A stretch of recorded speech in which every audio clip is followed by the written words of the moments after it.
The water was ankle deep when I opened my apartment door that Tuesday night, and my first thought wasn't about the damage or the mess. It was about the emergency fund. My name is Sophia, and I've been the responsible one in my family for as long as I can remember. While my younger brother Carter was out partying through college and beyond, I was the one sending $500 every month to what my parents called our family emergency fund. 10 years of faithfully transferring money from my corporate salary, because that's what good daughters do, right? Jesus Christ, I whispered, stepping into the flooded hallway. The burst pipe above had turned my carefully organized life into a soggy disaster. My laptop bag went straight onto the kitchen counter, the one dry surface I could find, and I started taking pictures for insurance. The water damage was extensive. My hardwood floors were warped beyond repair, the drywall was soaked through, and my furniture looked like it had been through a hurricane. The smell of mold was already starting to creep in. I called my landlord first. "Sophia, I'm so sorry," Mrs. Patterson said, when she arrived an hour later. "The unit above you had a major pipe failure. We're looking at least 6 weeks for repairs, maybe 8. 6 weeks? My voice cracked. Where am I supposed to live? I'll work with you on temporary housing costs, but honestly, you'll need to find somewhere else to stay.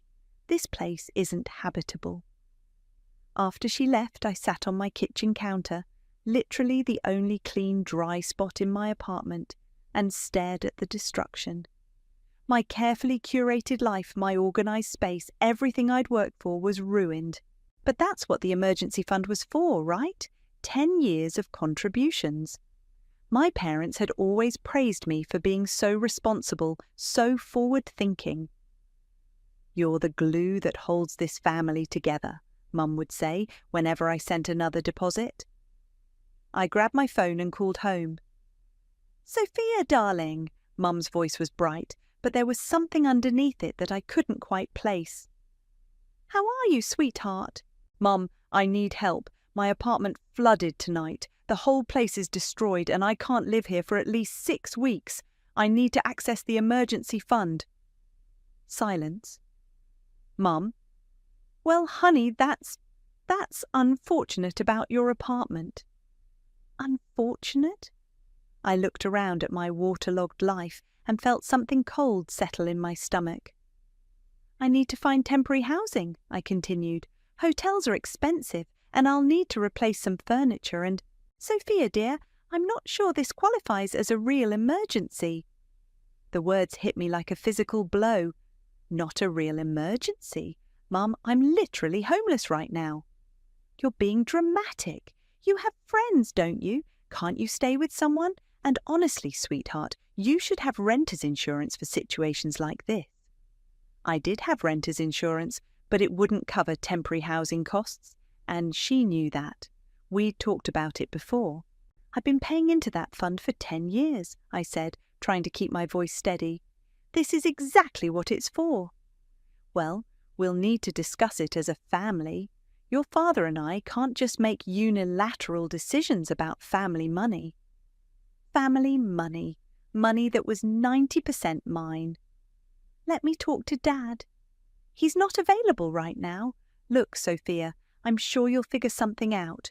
You always do. You're so capable." Before I could respond, I heard Carter's voice in the background. "Is that Sophia? Tell her I said hi." "Carter says hello," Mum relayed, and I could hear the warmth in her voice that had been completely absent when she was talking to me. "Mum, I have to go, dear. We'll talk soon." The line went dead. I sat there in my destroyed apartment, phone in hand, trying to process what had just happened. My mother, the woman who'd spent years telling me how proud she was of my responsibility, had just dismissed my actual emergency as not real. My phone buzzed with a text from Carter. "Heard about your little flood situation. Maybe next time invest in better insurance instead of being so cheap." I stared at the message until the words blurred. There was something in his tone, something that suggested he knew more than he was letting on. I grabbed my overnight bag and started throwing clothes into it. Whatever was happening here, whatever game my family was playing, I needed space to think. But first, I needed to call Blair. Blair answered on the second ring. "Sophia, it's almost midnight. What's wrong?" "My apartment flooded. Everything's ruined and I need somewhere to crash tonight." "Oh my God, yes, of course. Come over right now. Do you need me to pick you up?" "No, I can drive. Blair, there's more. I called my parents about the emergency fund and we'll talk when you get here. Just drive safe." 20 minutes later, I was sitting in Blair's kitchen while she made tea, my overnight bag dripping on her floor. "Okay, start from the beginning," she said, setting a mug in front of me. I told her everything. The flood, the call with Mom, Carter's text. Blair's expression grew darker with each detail. "She said it wasn't a real emergency." Blair's voice was sharp. "You're literally homeless." "That's what I said, but she acted like I was being dramatic." "And your dad?" "Conveniently unavailable." I wrapped my hands around the warm mug. "Blair, something's off. The way she talked to me, like she was annoyed I even called, and Carter's text." "What exactly did he say?" I showed her the message. Blair read it twice, her jaw tightening. "He's such a little shit," she muttered. "But Sophia, there's something I need to tell you." My stomach dropped. "What?" Blair sat down across from me, fidgeting with her tea bag. "Last month at your cousin's wedding, I was in the bathroom when your mum came in with your Aunt Desiree. They were talking about money, and I heard your mum mention something about a fund for Carter." "What kind of fund?" "I don't know exactly, but your mum said something like, 'He's going to be so surprised, and he's earned it.' I thought maybe it was a separate thing, but now—" The room felt like it was spinning. "You think they're talking about my emergency fund?" "I don't know. Maybe I misheard. But the timing is weird, right? You have a real emergency and suddenly the fund isn't available." I pulled out my phone and called home again. This time, Dad answered. "Sophia, it's very late." "Dad, I need to talk to you about the emergency fund. My apartment is completely flooded. I can't live there for weeks." "Yes, your mother mentioned that. I'm sorry about your situation." "My situation? Dad, this is exactly what we created that fund for. I've been contributing to it for 10 years. "Well, honey, these things are complicated. We can't just—" "What's complicated about it? I have an emergency. I need emergency money." I heard Mum's voice in the background. "William, tell her we'll discuss it tomorrow." "Your mother says we'll discuss it tomorrow." "I need somewhere to live tonight, Dad, and tomorrow, and for the next 6 weeks." "You're a smart girl, Sophia. You'll figure something out." The line went dead again. "Unbelievable," I said, staring at my phone. "He just hung up on me." Blair reached across the table and squeezed my hand. "You can stay here as long as you need. But Sophia, I think you need to find out what's really going on with that fund." Before I could respond, my phone rang. Carter. Should I answer it? "Put it on speaker," Blair said. "Hey, sis." Carter's voice was cheerful, almost mocking. "Heard you had a little water problem." "A little water problem? Carter, my entire apartment is destroyed." "Yeah, that sucks. But hey, maybe this is a good opportunity for you to finally move somewhere nicer. You've been in that dump for years." "That dump was my home, and I can't afford somewhere nicer because I've been sending money to the family fund every month." Carter laughed. "Oh, that old thing? Yeah, Mum and Dad have been talking about that lately." My blood went cold. "What do you mean?" "Nothing specific, just family financial planning stuff. You know how they are." "Carter, I need access to that fund. This is a real emergency." "I'm sure Mum and Dad will work something out. They always do what's best for the family." There was something in his tone, smug, knowing, like he was enjoying this. "What aren't you telling me?" I asked. "Nothing. God, you're so paranoid. Look, I gotta go. Good luck with your flood situation." He hung up. Blair and I stared at each other across the table. "He knows something," I said. "Yeah, he definitely knows something. The question is what?" I thought about the wedding, about Mom and Desiree's conversation, about Carter's smirk when he talked about the fund. "Blair, I need to see the paperwork for that account. I need to know exactly what's going on." "How are you going to do that?"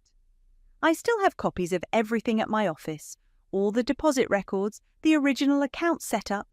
If something's changed, I'll be able to tell." Blair nodded slowly. "And if you find out they're planning to give your money to Carter?" I met her eyes. "Then we'll figure out what to do about it." The next evening, I was at my parents' house for what Mum called a family dinner to discuss your situation. I'd spent the day at work pulling every document I had related to the emergency fund, and what I'd found made my hands shake. I was still listed as the primary account holder. "Sophia, darling, you look tired," Mum said as she set down a casserole dish. "Are you sleeping well at Blair's?" "I'm fine." I took my usual seat at the dinner table, the same spot I'd occupied for 28 years. "Can we talk about the fund now?" "Let's eat first," Dad said, not making eye contact. Carter strolled in 15 minutes late, hair still damp from a shower. "Sorry, lost track of time at the gym." "No problem, sweetheart," Mum said, immediately fixing him a plate. "I kept everything warm for you." I watched her fuss over him the same way she had our entire lives. Carter got the biggest portions, the best pieces, the warmest smiles. "So," Carter said, settling into his chair, "how's the homeless life treating you, sis?" "Carter," Dad warned, but his tone was mild. "What? I'm just asking. It's been, 2 days now?" "I'm staying with Blair," I said evenly, "but I need a more permanent solution, which is why we're here." Mum cleared her throat. "Sophia, your father and I have been discussing your situation, and we think the best approach is for you to handle this independently." "Independently?" "You're 28 years old," she continued. "You have a good job savings. This is an opportunity for you to prove you can handle adult responsibilities without running to your parents." I set down my fork. "I've been handling adult responsibilities since I was 18, including contributing to a family emergency fund for 10 years. "Yes, and we appreciate that," Dad said. "But the fund is meant for true emergencies." "What would qualify as a true emergency?" My voice was getting louder. "What could possibly be more of an emergency than losing your home?" Carter snorted. "Come on, Sophia, you're being dramatic. It's just an apartment." "Just an apartment?" I turned to face him. "Where exactly do you think I should live?" "I don't know. Figure it out. Get a hotel, find a sublet, ask one of your friends. Normal people don't go running to Mommy and Daddy every time something goes wrong." The hypocrisy was staggering. Carter had been living in our parents' basement on and off for 3 years, rent-free. "Normal people also don't live in their parents' basement at 25, I shot back. "That's different," Mum said quickly. "Carter is saving money for his future." "What future? He doesn't even have a job."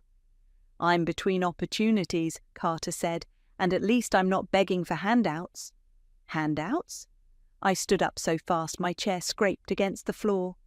"I've put $50,000 into that fund. 50,000. That's not a handout, that's my money." "It's family money," Mum corrected, "and we need to be thoughtful about how it's used." "Thoughtful? I'm homeless." "You're staying with a friend," Dad said. "That's hardly homeless."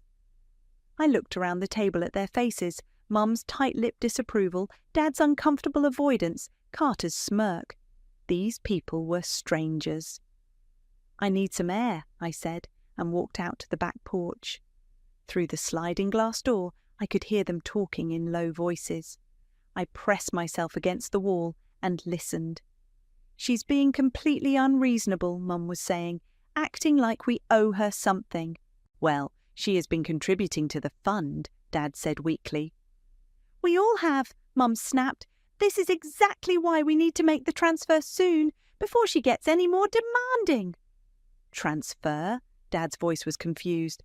William, we discussed this. Carter's been so patient, and he's finally ready to take that next step. The car will give him the independence he needs to find a real job. My blood turned to ice. I still think we should tell Sophia, Dad said.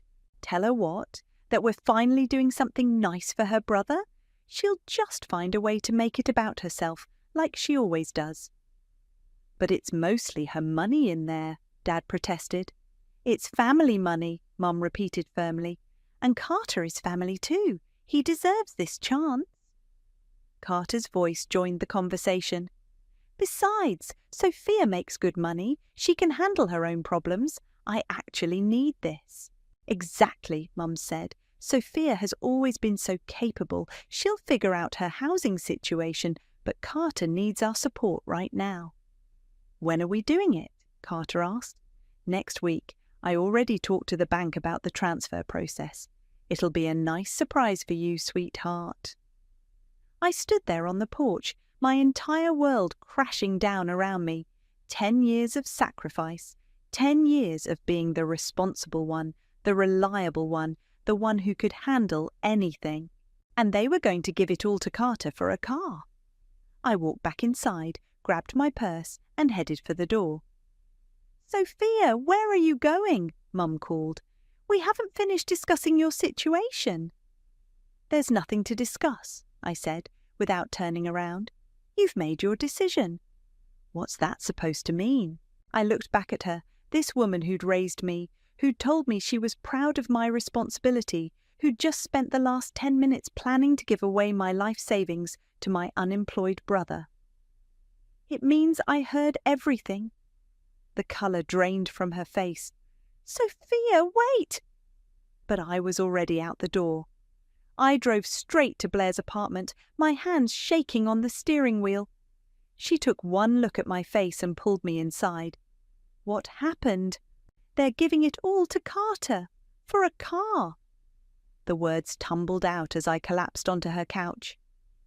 I heard them planning it. Next week, a surprise for their precious golden boy. Blair sat down beside me. Are you sure that's what you heard? Mum said Carter deserves this chance, that I'm capable and can handle my own problems. $50,000, Blair, for a fucking car. Jesus Christ. Blair got up and started pacing. So while you're sleeping on my couch because your apartment is destroyed, they're planning to give your money to Carter so he can drive around in style. Pretty much. My phone started ringing. Mum. Don't answer it, Blair said. It went to voicemail, then immediately started ringing again. She's persistent, I muttered, declining the call. A text came through. Sophia, we need to talk. You misunderstood what you heard. Then another. Please come back. We can work this out. And another. You're being childish. Childish, I read aloud. I'm being childish. Blair grabbed the phone from my hands. Stop reading them. You'll just get more upset. I need to see the account documents again. I stood up and headed for my bag. There has to be something I can do. I spread the papers across Blair's dining table, 10 years of deposit slips, account statements, the original paperwork from when I'd set up the fund. Look at this, I said, pointing to the signature page. I'm listed as the primary account holder. My parents are secondary. Blair leaned over my shoulder. What does that mean exactly? It means I have full access to the account. I set it up this way because I was contributing the most money and I wanted to be able to track the deposits. So you can withdraw money without their permission? Technically, yes. But Blair, I can't just steal from my own family. Steal! Blair's voice was sharp. Sophia, it's your money. You put in $50,000. How much did they contribute? I flipped through the statements. Dad put in maybe $3,000 over the years. Mum contributed nothing directly. She always said her contribution was managing the household. So 94% of that money is yours. But it's supposed to be for family emergencies. And you have a family emergency. You're homeless. But instead of helping you, they're planning to buy Carter a car. Blair sat down across from me. Sophia, when was the last time your parents actually supported you? I thought about it. I don't know. College maybe. But even then, Carter got more help with his tuition. And when Carter needed money for his failed business venture 2 years ago, they gave him $5,000 from their personal savings. When he crashed his car last year, they paid for the repairs and his insurance deductible. When he wanted to take that expensive photography course, they covered it. I was starting to see her point. And when you needed help with your security deposit for your apartment, I handled it myself. When you had that medical emergency and couldn't work for a month, I used my own savings. Blair leaned back in her chair. Do you see the pattern here? My phone buzzed with another text from Mom. Your father wants to talk to you. Then Dad. Sophia, please call me. Let's discuss this rationally. Then Carter. Way to eavesdrop and cause drama. Real mature. He's calling me immature, I said, showing Blair the message. The 25-year-old who lives in his parents' basement is calling you immature. Another text from Carter. Hope you're happy. Mum's crying because of your tantrum. A tantrum, I repeated, discovering that my family is planning to steal my money is a tantrum. Blair grabbed my phone and typed back, maybe she should cry, she should be ashamed. Blair, don't. But she'd already hit send. Carter's response was immediate. Who is this? Blair typed. Someone who actually cares about Sophia. Give me my phone back, I said, but I wasn't really trying to stop her. Tell your parents they're disgusting, Blair typed. Sophia has been supporting this family for years while you've been playing video games in the basement. Blair? What? It's true, she handed me back the phone. Sophia, you need to stop protecting these people. They're not protecting you. My phone started ringing. Mum again. This time, I answered. Sophia, who was that texting Carter? What you're doing is completely inappropriate. What I'm doing? Mum, you're planning to give away my money without telling me. It's not your money, it's family money, and we weren't giving it away, we were making a family decision. A family decision that I wasn't included in. Because we knew you'd react exactly like this. You always make everything about yourself. I looked at Blair, who was making slashing motions across her throat. I'm hanging up now, I said. Sophia, don't you dare. I ended the call and turned off my phone. Good, Blair said. Now, what are you going to do about the money? I stared at the account documents spread across the table. $50,000, 10 years of sacrifice, and they were going to give it all away to buy Carter a car while I slept on couches. I'm going to the bank tomorrow, I said quietly. To do what? I met her eyes. To withdraw my money. I barely slept that night. By 8 a.m. I was dressed and ready, the account documents in a folder under my arm. You sure about this? Blair asked, handing me a cup of coffee. They were going to do it next week anyway. At least this way, the money goes to an actual emergency. And you're really going to take all of it? I paused at her door. I put in $50,000. They put in maybe $3. I'm taking what's mine. The bank was a 10-minute drive from Blair's apartment. I'd been there dozens of times over the years, making deposits, checking balances. The teller, Maria, recognized me immediately. Sophia, how are you? Here to make another deposit to the family fund. Actually, I need to make a withdrawal today, a large one. Maria's smile faltered slightly. Oh, okay. How much are we talking about? All of it. All of it? She pulled up the account on her screen. That's $53,000. I know. Can I ask what this is for? We usually recommend keeping emergency funds intact unless... It's for an emergency, I said firmly. My apartment flooded. I need temporary housing and money for repairs. Maria nodded slowly. I'll need to see some ID and verify your signature. Since you're the primary account holder, you have full withdrawal rights, but with an amount this large, I need to follow protocol." My hands were shaking as I handed over my driver's license. Maria compared it to the signature card, then had me sign a withdrawal slip. "Would you like this as a cashier's check or transferred to your personal account?" "Transfer to my personal account, please." "This will take a few minutes to process. Can I get you some water while you wait?" I sat in the uncomfortable chair by Maria's desk, watching her type and click through screens. Other customers came and went. A woman deposited her paycheck. A man opened a new savings account. Normal banking business while I dismantled my family's financial future. "Okay," Maria said finally, "the transfer is complete. Your personal account now shows a balance of $53,412. "Thank you. Sophia, can I ask you something? Off the record?" I looked up at her. "Sure. In all the years you've been coming here, you've been the only one making deposits to that account. Your parents have never once come in to add money. Are you sure they're okay with this withdrawal?" I thought about Carter's smirk, about Mum's voice saying he deserves this chance, about Dad's weak protests that were immediately shut down. "They'll be fine," I said. Back in my car, I sat for a moment staring at my phone. 17 missed calls from Mum, 12 from Dad, 8 from Carter, 23 unread text messages. I drove to an office supply store and bought a small notebook and a pack of pens. Then I went to a coffee shop and spent 2 hours creating a detailed ledger of every deposit I'd made over the past 10 years. Date, amount, source, everything meticulously documented.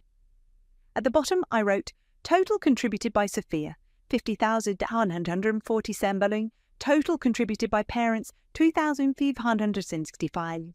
Percentage of fund belonging to Sophia, 95.2%.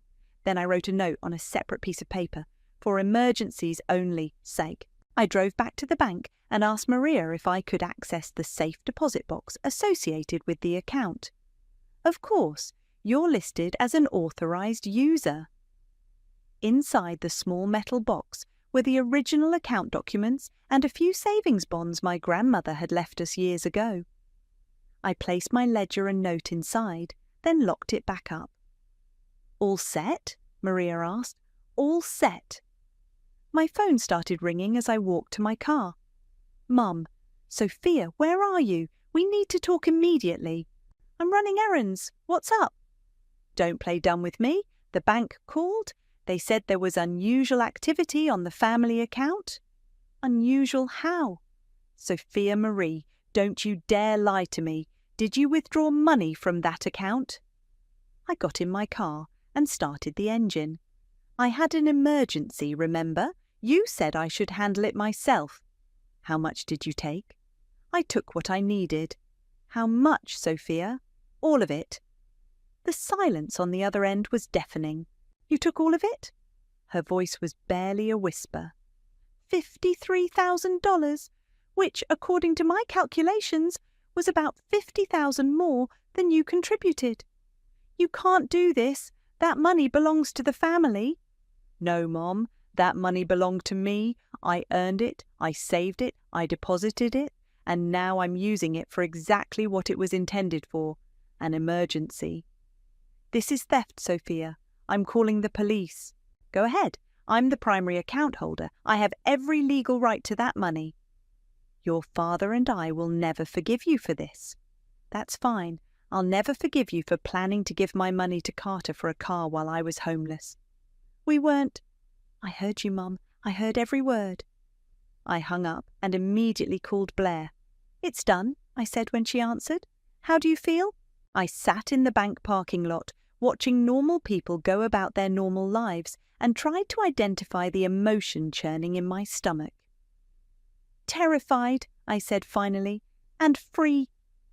Within an hour, my phone was exploding.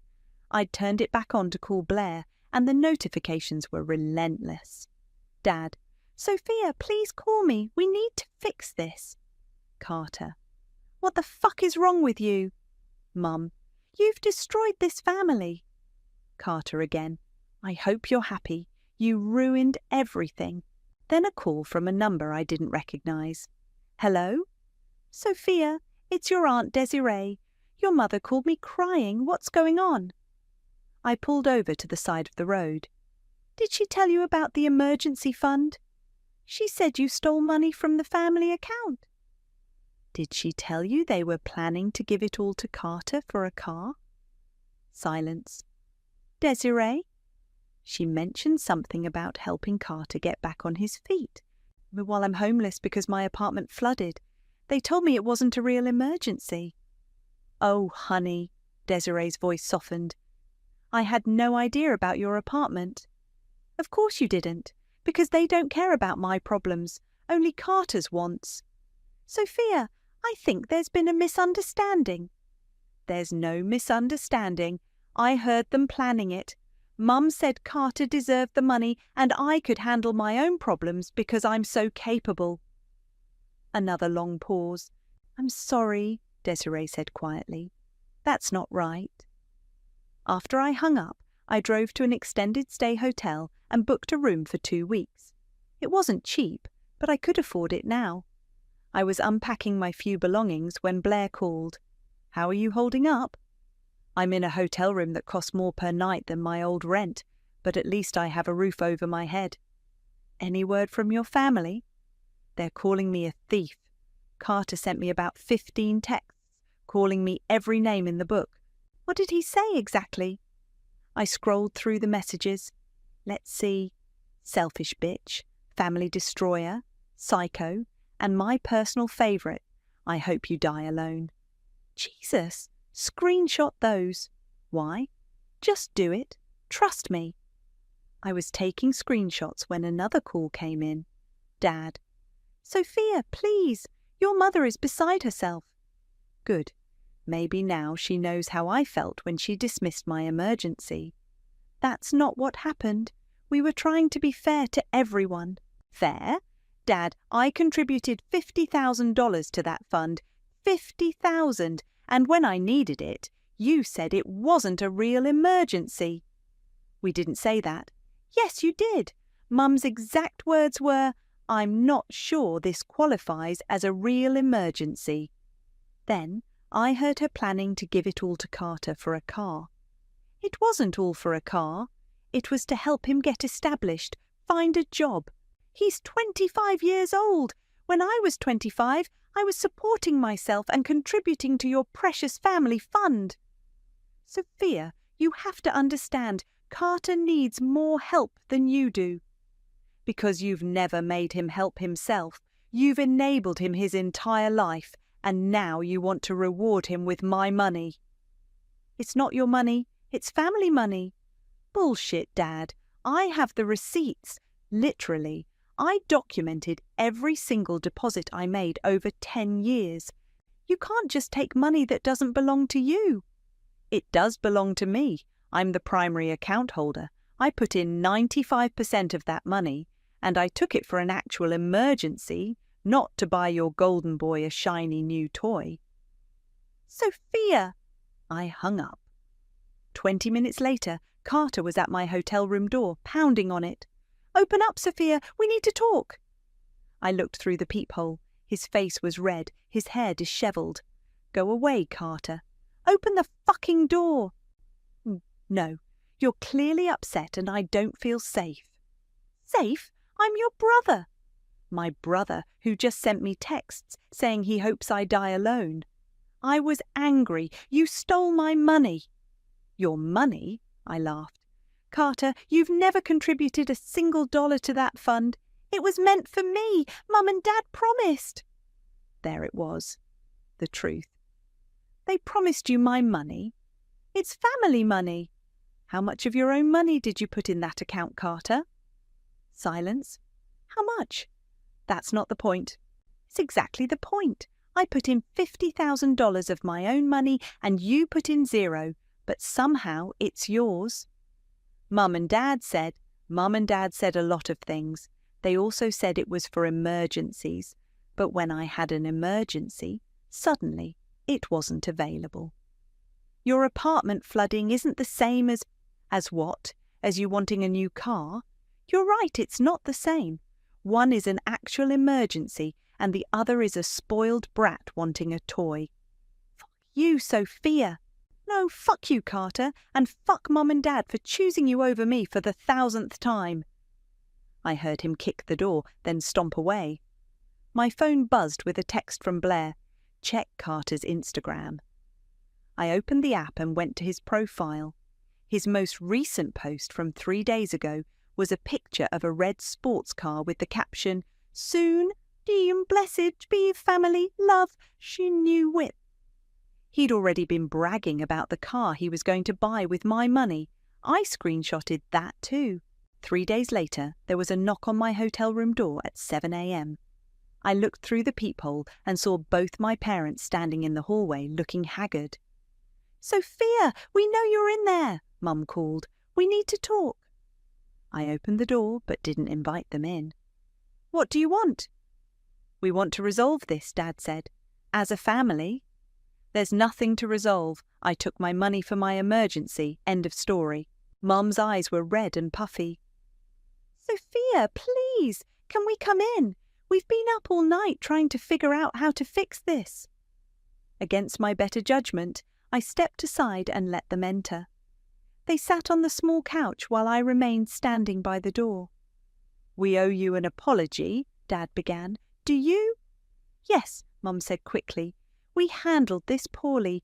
We should have discussed Carter's situation with you first." "Carter's situation?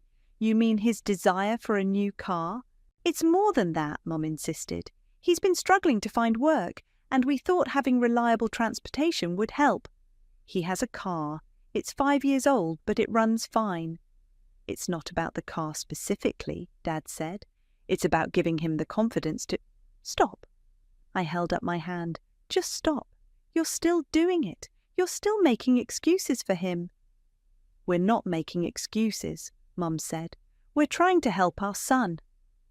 "What about your daughter? What about helping me?" "You don't need help the way Carter does," Mum replied. "You're successful, independent—" "I was homeless 3 days ago." "You were staying with a friend because you refused to help me. You told me my emergency wasn't real." Dad shifted uncomfortably. "We may have been too hasty in that assessment." "Too hasty?" I stared at him. "Dad, I called you crying because my apartment was destroyed and you hung up on me twice." "We were overwhelmed," Mum said. "We didn't handle it well."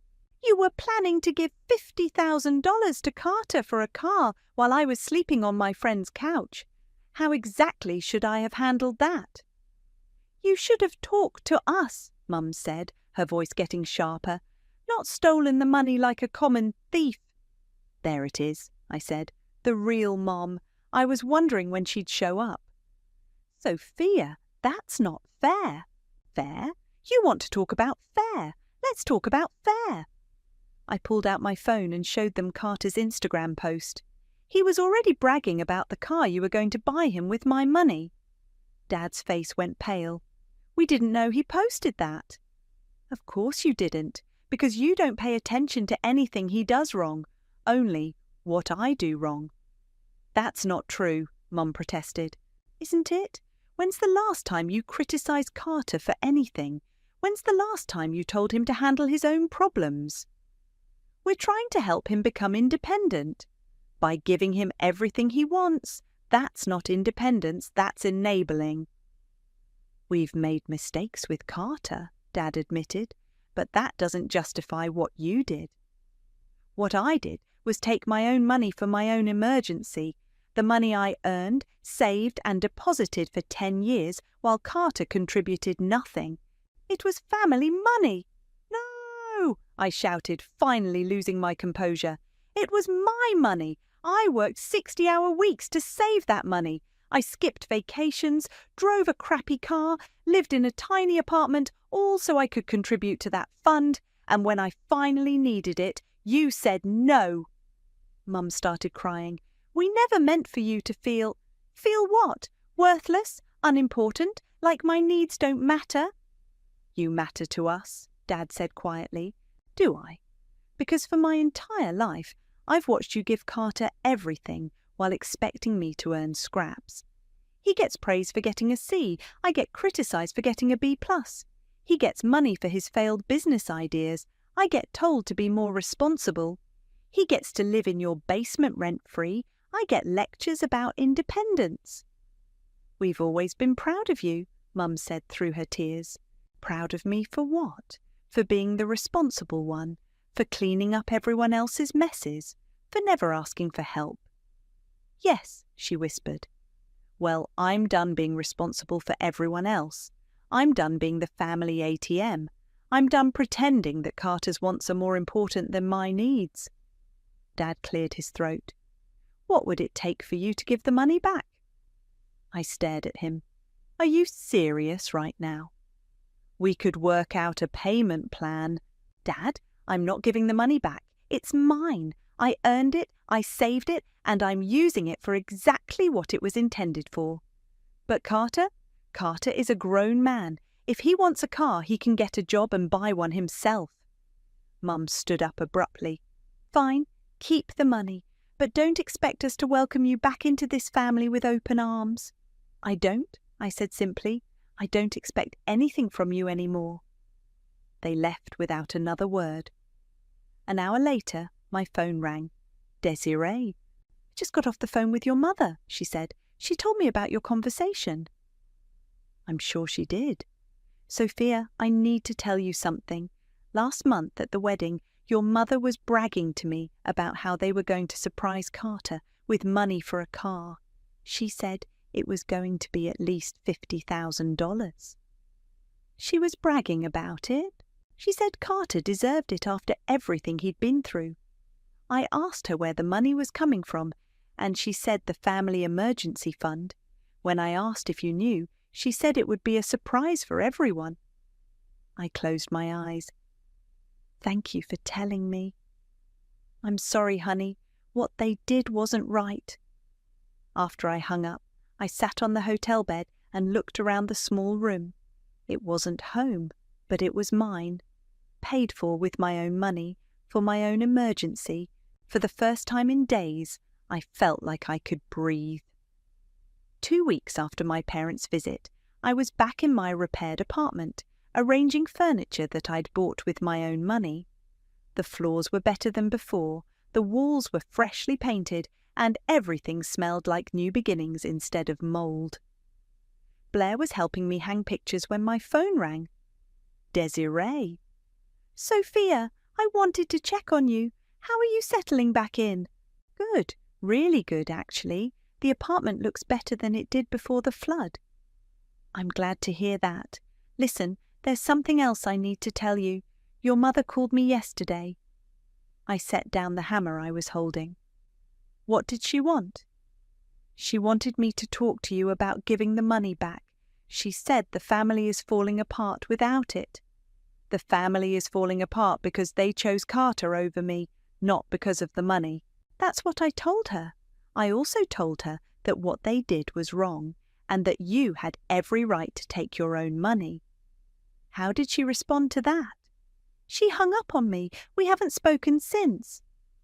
Blair looked up from the picture she was hanging. Your aunt sounds like the only sane person in your family. She is, I said into the phone.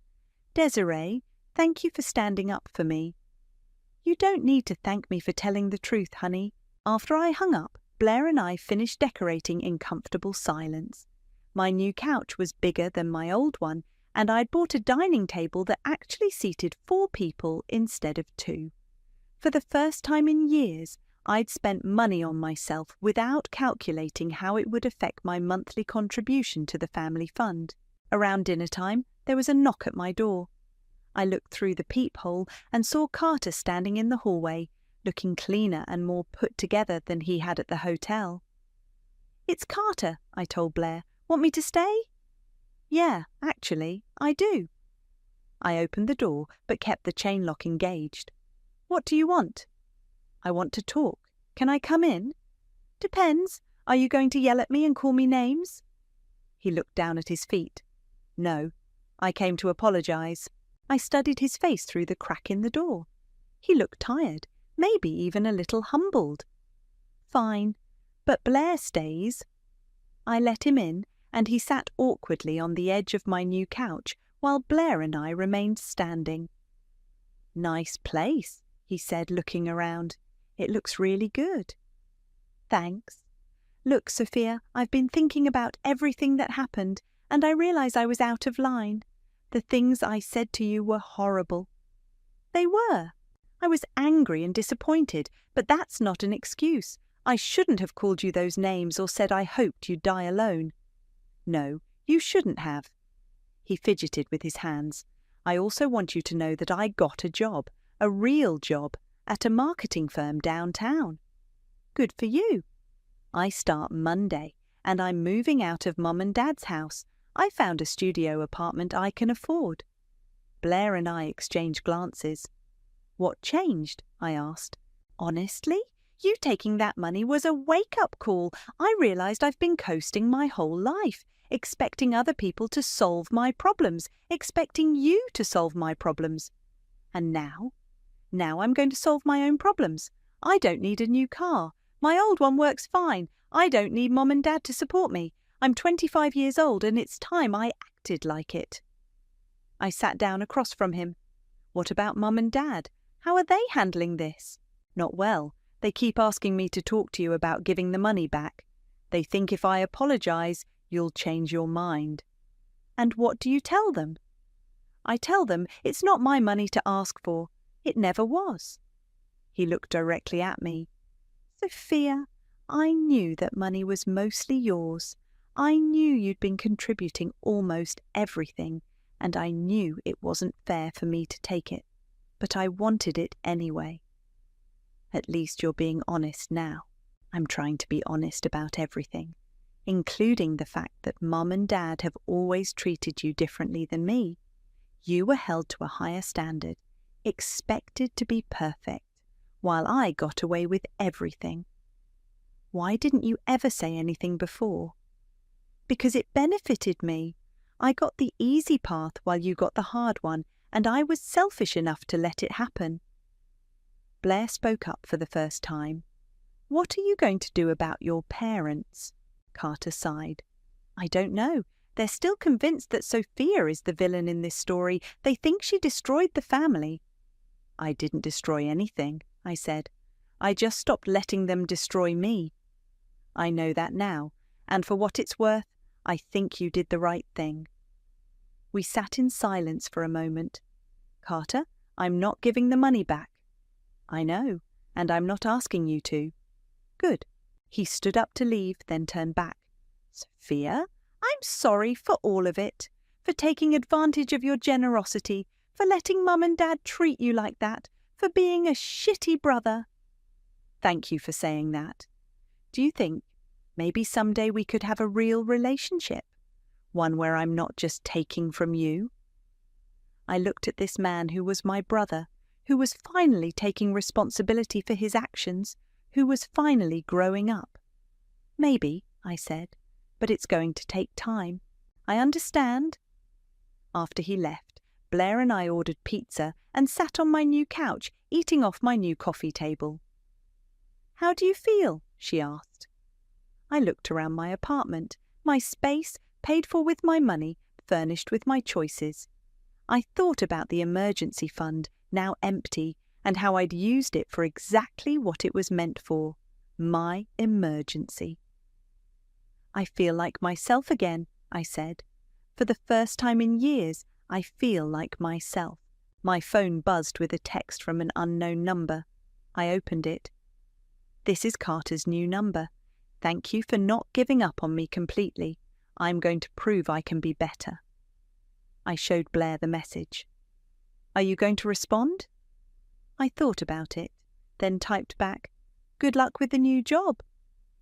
It wasn't forgiveness, not yet. But it was a start. Outside my window, the sun was setting over the city. Tomorrow I would go to work, come home to my own apartment, and not send a single dollar to anyone else's emergency fund. I had finally learned the difference between being responsible and being taken advantage of, and I was never going back.